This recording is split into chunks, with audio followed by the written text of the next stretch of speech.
सर्वांना हरिओम.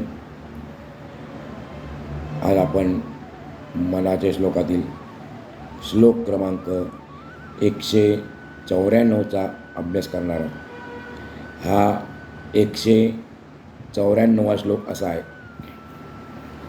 वसे हृदयी देवतो कोण कैसा, पुसे आदरे साधकू प्रश्न ऐसा, देहे टाकिता देव कोठे राहतो, परी मागुता ठाव कोठे पाहतो.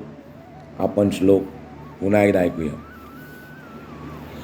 वसे हृदयी देवतो कोण कैसा, पुसे आदरे साधकू प्रश्न ऐसा, देहे टाकिता देव कोठे राहतो, परी मागुता ठाव कोठे पाहतो. या श्लोकातील काही शब्दांचे आपण अर्थ पाहूया. पहिल्या चरणात शब्द आलेले आहेत. त्यापैकी पहिला शब्द आहे वसे. वसे म्हणजे राहतो. हृदयी शब्दशः अर्थ आहे हृदयात, अंतःकरणात. दोन अर्थ आहेत. हृदय म्हणजे हृदयात, अंतःकरणात. कैसा, कैसाचा अर्थ आहे कसा, सोपा अर्थ आहे. कैसा म्हणजे कसा. दुसऱ्या चरणात पहिला शब्द आलेला आहे पुसे. पुसेचा अर्थ आहे विचारतो. पुसे म्हणजे विचारतो. आदरे म्हणजे श्रद्धेने, आदरपूर्वक. साधकू, साधक म्हणजे साधक. चौथ्या चरणात शब्द आलेला आहे परी. परी म्हणजे पण, परंतु. मागुता म्हणजे पुन्हा. मागुताचा अर्थ आहे पुन्हा. तिसऱ्या चरणात शब्द आला होता देहे टाकिता. खरा अर्थ सोपा आहे तरी आपण अर्थ पाहूया. देहे टाकिता म्हणजे मृत्यूनंतर. माणसाच्या हृदयात, माणसाच्या अंतःकरणात जो देव आहे तो कोण आहे, तो कसा आहे, आपल्या मृत्यूनंतर तो कुठे राहतो आणि नंतर पुन्हा तो देव कुठे आणि कसा जन्म घेतो, असे प्रश्न साधकाने अत्यंत आदराने आणि श्रद्धापूर्वक अंतःकरणाने विचारले आहेत. आपण श्लोकाचा अर्थ पुन्हा एकदा पाहू. माणसाच्या हृदयात, माणसाच्या अंतःकरणात जो देव आहे तो कोण आहे, तो कसा आहे, आपल्या मृत्यूनंतर तो कोठे राहतो आणि नंतर पुन्हा तो देव कुठे आणि कसा जन्म घेतो, असे प्रश्न साधकाने अत्यंत आदराने आणि श्रद्धापूर्वक अंतःकरणाने विचारले आहेत. असा या श्लोकाचा अत्यंत सोपा अर्थ आहे.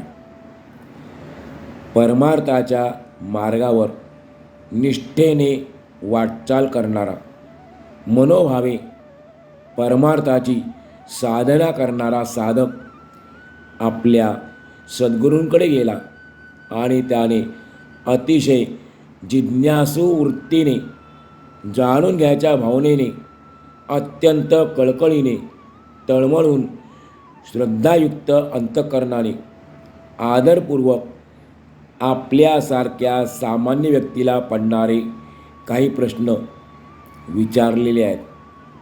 साधकाने गीतेचा अभ्यास केल्यामुळे त्याला माहीत होते की भगवान म्हणाले 4थ्या अध्यायामध्ये, तद्विधी प्रणिपातेन परिप्रश्नेन सेवया, उपदेक्षन्ति ते ज्ञानं ज्ञानिनः तत्त्वदर्शिनः. म्हणजे ते ज्ञान अर्थात आत्मज्ञान, ब्रह्मज्ञान तू तत्व साक्षात्कारी ज्ञानी लोकांच्याकडे जाऊन समजून घे. त्यांना प्रणिपात म्हणजे साष्टांग नमस्कार केल्याने, त्यांची सेवा केल्याने आणि निष्कपट भावनेने, अत्यंत सरळ मनाने त्यांना जर प्रश्न विचारले तर ते परमात्मतत्व जाणणारे ज्ञानी महात्मे तुझ्या प्रश्नांची उत्तरे निश्चितच देतील. आणि म्हणून तो साधक, मुमुक्षू, जिज्ञासू साधक पौर्णिमेच्या चंद्राप्रमाणे पूर्ण ज्ञानी असलेल्या सद्गुरूंच्या चरणांजवळ गेला. त्यांना मनोभावे प्रणाम करून त्याने काही प्रश्न विचारले. तो म्हणाला, हे सद्गुरुनाथा, आम्ही असे ऐकले आहे की इकडे तिकडे शोधिसी कारे, फिरसी वेळ्या परी, वसे तो देव तुझ्या अंतरी, वसे तो देव तुझ्या अंतरी. दुसऱ्या एका गीतातून कवी म्हणतात, शोधिसी मानवा राऊळी मंदिरी, नांदतो देव हा आपुल्या अंतरी. शोधिसी मानवा राऊळी मंदिरी.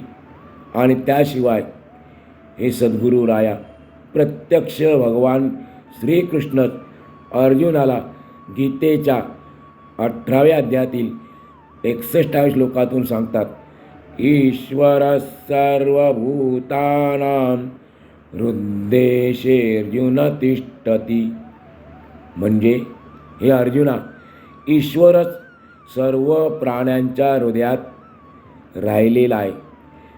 तर तो साधक म्हणतो, माझा प्रश्न असा आहे, हे सद्गुरुनाथा, माझा आपल्याला प्रश्न असा आहे की सर्वांच्या हृदयात राहणारा तो देव कोण आहे? तो कसा आहे? त्याचे नेमके स्वरूप कसे आहे? जर तो ईश्वर या शरीराच्या आधाराने माझ्या आतमध्ये राहतो, तर मग माझे शरीर पडल्यानंतर, या शरीराचा नाश झाल्यानंतर, म्हणजे माझ्या मृत्यूनंतर तो अंतस्थ राहणारा देव कुठे जातो? त्यानंतर तो कुठे आणि कसा जन्म घेतो आणि तेव्हा तो कोणत्या घरात राहतो? आपण सर्वजण जे अत्यंत समाधानी आनंदी जीवन जगतो आहोत, आपल्याला मात्र असे प्रश्न कधीच पडले नाहीत किंवा मनुष्य जन्माचे रहस्य काय आहे तेच आपल्याला कळलेले नाही. जर आपल्याला या मनुष्य जन्माचे रहस्य, गंतव्यस्थान, आपण कुठून आलो आहोत, या जगात आपण कशासाठी आलो आहोत आणि आपल्याला कोठे जायचे आहे, हे जर जाणून घ्यायचे असेल तर आपण सर्वप्रथम आपल्या अहंकाराला तिलांजली देऊन, म्हणजे अहंकार नष्ट करून साक्षी भावाने या जीवनाकडे, मानवी जीवनाकडे सूक्ष्मपणे पाहिले पाहिजे, त्याचा अभ्यास केला पाहिजे. खरं तर मानवी जीवनाचा जन्मापासून सुरू झालेला हा प्रवास, त्याचे रहस्य कोणालाही कळलेले नाही. वास्तविक आपण सर्वजण या जीवनरूपी प्रवासाचे प्रवासी आहोत. खरं पाहायला गेले तर आपण प्रत्येकजण आपल्या आयुष्यावर खूप प्रेम करतो, अतोनात प्रेम करतो. एका मराठी कवीने भावगीतात सांगितल्याप्रमाणे आपलं आपल्या जीवनावर किती प्रेम आहे. या जन्मावर, या जगण्यावर शतदा प्रेम करावे. या जन्मावर. काही शूरवीर असे आहेत की मृत्यू देखील झाल्यानंतर ते प्रेम करणारे आहेत. त्यांचे म्हणणे असे आहे की जन्माला येताना आम्ही रडत आलो, जन्माला येता आम्ही भले रडत आलो, पण मृत्यूनंतरच्या प्रवासाला, पुढच्या प्रवासाला जाताना आम्ही हसत हसत आनंदानेच जाऊ. पण गंमत अशी आहे की मृत्यूनंतरचा प्रवास आपल्याला प्रत्येकाला कुठे जायचे आहे, पुढचा प्रवास कोणता आहे आणि तो कसा असणार आहे, तसेच तो कसा होणार आहे, हे आजपर्यंत रहस्य कोणालाही उमगलेले नाही. खरं तर प्रत्येकजण या वाटेनेच प्रवास करतो आहोत, परंतु कोणी सांगू शकत नाही पुढच्या प्रवासाबद्दल. आपण प्रत्येकजण आपापल्या परीने सुखाची कल्पना करीत आनंदाने जीवन जगण्याचा प्रयत्न करीत असतो. जीवनामधील चढ उताराचा अनुभव घेत असतो आणि एक दिवस प्रत्येकाच्या आयुष्यात एक वेळ अशी येते की आपल्याला हा देह, हे मनुष्य शरीर सोडून किंबहुना त्याचा त्याग करून एका अव्यक्त, अज्ञात, अदृश्य विश्वात जावेच लागते. प्रत्येकाला जावे लागते. खरं तर जन्माला येण्यापूर्वी आपण याच अव्यक्त, अज्ञात आणि अदृश्य विश्वातून आलो आहोत आणि त्याच विश्वात प्रत्येकाला पुन्हा जायचेच आहे. असा आपला प्रवास सुरू झालेला आहे. पण या मधल्या काळात मनुष्य जन्माला आल्यानंतर व्यक्तरूपाने, मीपणाने जीवन जगताना केवळ अहंकाराच्या पायी आपण कधीच आपल्या जीवनाच्या आधीचा आणि मृत्यूनंतरच्या प्रवासाचा विचारच करीत नाही. आपण मनुष्य जन्माला आलो आहोत, पण एक दिवस आपल्याला हा प्रपंच, आपली मुले बाळे, सगळे सोयरे, पैसा अडका, जमीन जुमला, सारे काही सोडून जावेच लागणार आहे. एक दिवस या जगाचा निरोप घ्यावाच लागणार आहे आणि हे त्रिकालाबाधी सत्य आपल्याला माहीत असूनही आपण आपली देहबुद्धी आणि अहंकार शेवटच्या श्वासापर्यंत सोडायला तयार नाही. या श्लोकातून स्वामीजी ज्या साधकाचे वर्णन करत आहेत, त्या साधकाला मोक्षप्राप्तीची इच्छा निर्माण झाली आहे. त्याच्या अंतःकरणात मुमुक्षुत्व जागृत झाले आहे आणि म्हणून तो आपल्या मनातील सर्व प्रश्न अत्यंत जिज्ञासेने, कळकळीने, तळमळून आपल्या सद्गुरुरायांना विचारतो आहे. माझ्या जीवनात घडणाऱ्या घटना का घडतात? त्याचा सूत्रधार कोण आहे? माझ्या आतमध्ये जे चैतन्य तत्व माझ्या देहासोबत नांदत आहे, ते नेमके कुठे राहत आहे? या देहाबरोबर राहत असताना त्या चैतन्य तत्वालाही सुखदुःख होत असते का? आणि या देहाचा त्याग केल्यानंतर ते तत्व कुठे जाते? अशा प्रकारचे अनेक प्रश्न आपल्यासारख्या सामान्य जीवाला कधीच पडत नाही. कारण आपण जीवनाचे तत्व आहे. आपल्या जीवनाचे तत्व काय? खा, प्या, मजा करा. मनुष्य जन्म एकदाच मिळतो. एकदा का या देहाची राख झाली की संपले. पुढचे कोणी पाहिले आहे? असं आपल्या जीवनाचं तत्व आहे. पण समजा त्या मुमुक्षू साधकाप्रमाणे कोणाला, आपल्यापैकी कोणाला असे प्रश्न पडले, तर आजच्या काळात या प्रश्नांची समाधानकारक उत्तर देणारा सद्गुरू सापडले की नाही, हा मोठा कठीण प्रश्नच आहे. पूर्ण ब्रह्मज्ञानी, आत्मज्ञानी संत सद्गुरू आजच्या काळात सापडणे, कलियुगात सापडणे अत्यंत कठीण बसले आहे. पण जर आपली कर्मदशा फळाला आली, आपले मागच्या जन्मीचे कैक जन्माचे पुण्य उदयाला आले, त्याला म्हणतात कर्मदशा फळाला आली. तर खऱ्या अर्थाने आपल्या भाग्याचा उदय झाला असे समजावे. आणि मग सद्गुरू आपल्याला निश्चितच भेट देतील व आपल्या अंतरंगाच्या सर्व प्रश्नांची उत्तरे ते देतील याची आपण खात्री बाळगावी. आपण जे या विश्वात जन्माला आलो आहोत ते आपल्यालाच अज्ञात ठिकाण आहे. या जगात आल्यानंतर आपल्या जीवनाचा प्रवास कसा करायचा हे सुद्धा आपल्याला माहीत नाही. त्यामुळे आपले जहाज या भवसागरात भरकटत चालले आहे. आपल्याला शेवटी जेथे पोचायचे आहे ते ठिकाण आपल्याला शोधता येत नाही. अशावेळी आपण एखाद्या महापुरुषाच्या संताच्या संगतीत जर राहिलो तर ते आपल्याला निश्चित खात्रीपूर्वक आपल्या अंतिम मुक्कामापर्यंत अगदी आपला हात धरून, स्वतःचा हात आपल्या हातात घेऊन व्यवस्थितपणे ते घेऊन जातील. पण त्यासाठी आपण काय केले पाहिजे? आपण अशा आत्मज्ञानी, तत्त्वज्ञानी, आत्मसाक्षात्कारी सद्गुरूंना अनन्य भावाने शरण गेले पाहिजे. सर्व भावे त्यांचा दास झाले पाहिजे.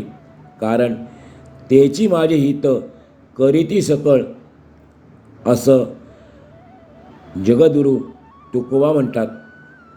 असा दृढविश्वास आपल्याही मनात निर्माण झाला पाहिजे की माझं खऱ्या अर्थाने हित कोण करणार असेल तर ते माझे सद्गुरू करतील, असा आपल्या मनामध्ये दृढ विश्वास झाला पाहिजे. प्रत्यक्ष परमात्म्यालासुद्धा मनुष्य जन्माला आल्यानंतर सद्गुरूंच्या कृपेशिवाय मनुष्य जन्माचे रहस्य कळले नाही. मनुष्य देह धारण केल्यानंतर रामकृष्ण यांनी सद्गुरूंची शरणागती पत्करलेली आहे. त्यांना ते शरण गेले आहेत. आणि म्हणून समर्थ या श्लोकातून साधकाच्या अंतरंगाचे वर्णन करताना लिहितात की उसे आदरे साधको प्रश्न ऐसा. साधक सद्गुरूंच्या चरणावर नतमस्तक होऊन, साधक सद्गुरूंच्या चरणावर नतमस्तक होऊन त्यांना अत्यंत आदरपूर्वक, श्रद्धायुक्त अंतःकरणाने आणि महत्त्वाचे म्हणजे जिज्ञासू वृत्तीने, जाणून घ्यायच्या वृत्तीने आपल्या मनातील प्रश्न विचारतो आहे. त्या साधकाला प्रश्न पडला आहे की सर्वांच्या हृदयात देव राहतो, तो देव कसा आहे? तो तेथे कसा राहतो? त्यानंतर या देहाचा त्याग केल्यानंतर तो देव कुठे जातो? त्यावेळी तो कुठे राहतो? कोणत्या घरात तो राहतो? आणि नंतर पुन्हा तो जन्म कसा येतो? परी मागुता ठाव कोठे पाहतो. आपल्या सर्वांची अशी समज आहे की भगवंत या देहात राहतो.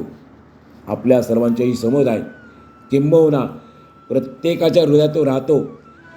देहाच्या आधाराने तो सुखदुःख भोगत असतो. देहाच्या आधाराने तो सुखदुःख भोगत असतो. आणि असे करता करता हा देह पडल्यानंतर मग देवालाही पुढचा प्रवास करावा लागतो. अशी आपली सर्वांची समजूत आहे. पण गंमत अशी आहे की या देहाच्या आधाराने भगवंत राहतो ही कल्पना मुळातच चुकीची आहे. खरं तर हे आपले अज्ञान आहे. बघा, आपण बऱ्याच वेळेला असे म्हणतो की आमच्या घरात देवघर आहे. काय म्हणतो आपण? आमच्या घरात देवघर आहे. पण खरं तर असे आहे की देवाच्या घरात आपण राहतो आहोत. खरं काय? देवाच्या घरात आपण राहतो आहोत. आणि ही गोष्ट प्रत्येकाने कायम लक्षात ठेवली पाहिजे. या गोष्टीचे आपल्याला आपल्या अंतरंगात रोज चिंतन केले पाहिजे की मी देवाच्या घरात राहतो आहे. मग आपल्याला आपल्या सर्व प्रश्नांची उत्तरे सापडतील. पण त्यासाठी सर्वप्रथम आपल्या मनात जिज्ञासू भाव आणि मुमुक्षुत्व निर्माण झाले पाहिजे आणि त्या जिज्ञासू भावनेने आणि अत्यंत आदराने आपण आपल्या सद्गुरूंना आपल्या मनातील प्रश्न विचारले पाहिजेत. मग ते समर्थ सद्गुरू आपल्या सर्व प्रश्नांची अगदी समाधानकर उत्तर देतील हे निश्चितच आहे. समर्थांजवळ येऊन ज्या साधकाने त्यांना या श्लोकातून काही प्रश्न विचारले आहेत त्याची उत्तरे समर्थ पुढच्या काही श्लोकातून देत आहेत. आपण त्याचा अभ्यास पुढच्या भागात करूया. आपण आज या ठिकाणी आजचा पूर्ण करूया.